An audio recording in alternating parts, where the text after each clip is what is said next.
Muy bien, vamos a presentar a nuestros invitados, gracias por venir. En principio, Pablo Marchetti es el director de Barcelona. El irresponsable. Uno de los directores. Uno de los directores y uno de los integrantes de una reacción de colectivo, queda bien decir colectivo de trabajo.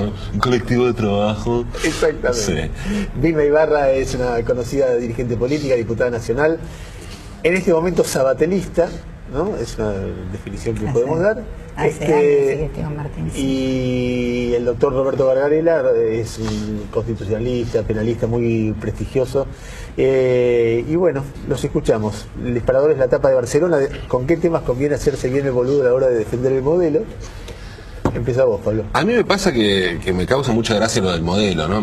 Realmente me generan muchas simpatías, muchas medidas del gobierno, y viéndolo en perspectiva histórica, que es como me parece que hay que hacer el balance de los gobiernos, me parece que en comparación a lo que venimos, me parece un buen gobierno. Ahora, lo que pasa es que hablar del modelo me parece muy ridículo, ¿no? Sobre todo en un tema económico. Yo no veo un modelo, veo un capitalismo un poco más desarrollista, si se quiere, ¿no? Con toda esta gente... Bueno, no dejaría de ser un modelo. A mí, bueno, vos decías recién sabatelista, ¿no? A mí me parece que se hacen a veces... Se generan corpus teóricos alrededor de migajas, ¿no? Hablar de cobismo, por ejemplo, ¿no? De delarruismo, ¿no? Gente que en el mejor de los casos es mediocre y en el peor salames importantes. Hablar de ismos, qué sé yo. A mí en general me gustan más las ideas ponerlas, yo prefiero hablar de comunismo antes que de marxismo. Ahora entiendo que se genere un marxismo. ¿Por qué la figura de Karl Marx, o un keynesianismo, o gente que aportó lo suyo en el campo de las ideas? Ahora, con todo el respeto que me merece Martín Sabatella, por ahí hablar de sabatelismo, qué sé yo, es como una migaja, ¿no? Ideológica. Entonces, en ese sentido, me parece que el modelo es una cosa un poco grande, ¿no? Para algo que se va haciendo...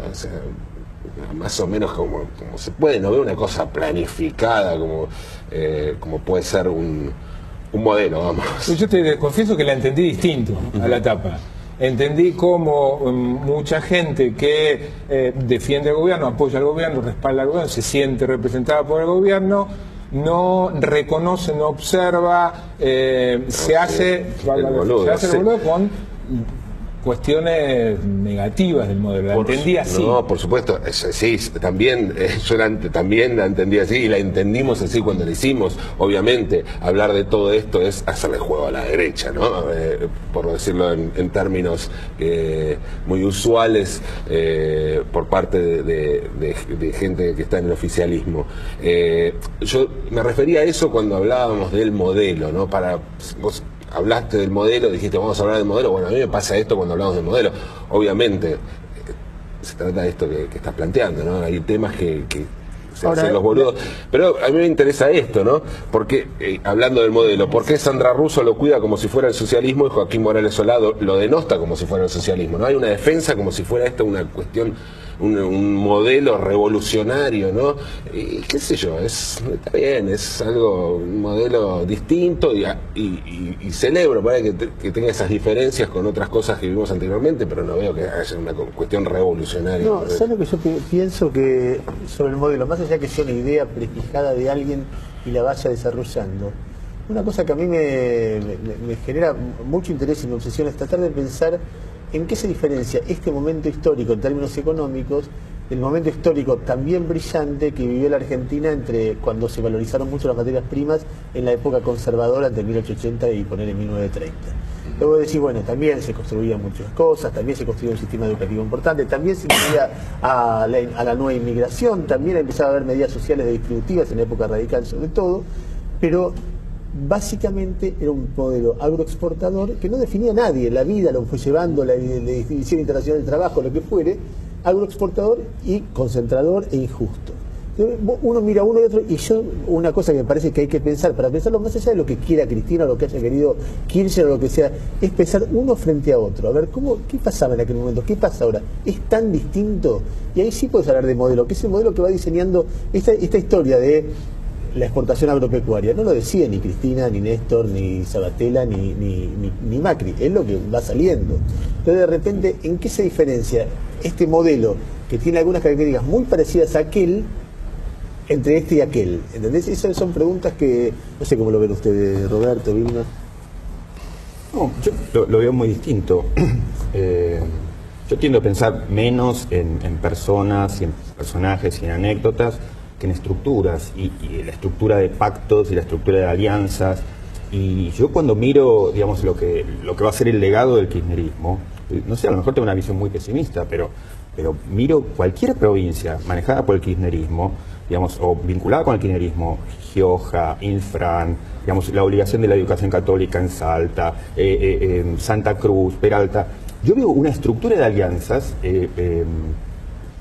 temible, digamos, no puedo concebir una peor concepción, digamos, de las políticas a nivel provincial. No puedo concebir una peor concepción de una estructura de alianzas a nivel provincial, pero mucho peor, porque, digamos, pensando en términos del nunca más, Argentina tenía ciertos pactos, digamos, uno diría como una base moral, de ciertos pactos, ciertas líneas de las cuales no se pasa. Aceptar en esa estructura de alianzas al menemismo, al sadismo, a Patti, a Rico, bueno, es romper esa base moral que uno decía, digamos, puede ser finalmente una anécdota que la gobernadora electa en Catamarca reivindique el sadismo. Pero yo creo que no es una anécdota por eso, porque muestra que están dispuestos en la estructura de alianzas a romper esa base moral que decíamos, ese es el nunca más. Hay cosas que nunca más vamos a aceptar. Entonces, en ese sentido, yo veo, digamos, que la estructura de alianzas, mirando a nivel provincial, es temible, pero se reproduce a nivel, digamos, de la estructura sindical. O sea, no solo no se reconoce la personería, la CTA, se persigue a la izquierda, sino que se pacta y se hace negocio con Pedraza, digamos, con el sindicalismo criminal argentino. Entonces, es una serie de elecciones. Luego están las anécdotas, nos reímos, este es gordo, este el otro tiene la campera, el otro se viste mejor, pero esas son las estructuras que van a quedar. Y eso es lo que queda en el nivel provincial, esa es la estructura de alianza, digamos, en el nivel sindical. Entonces, todo lo demás para mí es un poco cháchara, digamos. Esa para mí es la base estructural de la Argentina kirchnerista. Sí, yo creo que quiero recordar que Pedraza está preso y que Patti está preso, no digo como las cosas que nombraste recién. No, y precisamente tomando eso, ¿no? Yo lo vieron desde el punto de vista tan distinto. La verdad es que la política opera básicamente sobre la realidad que tenés en un momento determinado, en un contexto histórico, con los actores políticos, sociales y económicos que tenés. Claro. Y la verdad es que en ese contexto histórico uno empieza a decir temas fundacionales como los que marcaba Ernesto. Bueno, acá el nunca más se marcó también con una voluntad política muy fuerte, que nos sentamos el Congreso Nacional a anular la ley de obediencia civil, punto final. Momento más conmocionante, por lo menos en la vida mía como parlamentaria. Y también el de desendeudamiento, del que vos hablabas, también fue una voluntad política muy fuerte de plantarse a decir, yo me voy a dar una política en este sentido. Y en el mismo sentido puedes mirar desde el punto de vista social, digo, y no ya lo que fue la estatización de las AFJP, que nos puede abrir otro montón de debates. Hasta en las políticas laborales empezaste a tener los convenios colectivos funcionando, empezaste a tener el debate de empleadas domésticas, ahora sacamos la media sanción. Digo, empezaste a tener debate sobre matrimonio igualitario y te posicionaste en materia de derechos humanos en el mundo y tenés a los juicios a los genocidas adelante. Digo, ¿tenés muchas deudas? Muchísimas. ¿Hay cosas que no andan bien? Seguro que no. Digo, pero vos tenés un contexto político de una Argentina que viene de la década del 90, que viene de una dictadura que te dejó una tragedia en el... Además, y la década del 90, con todo el aparato productivo destruido, vos tenés una Argentina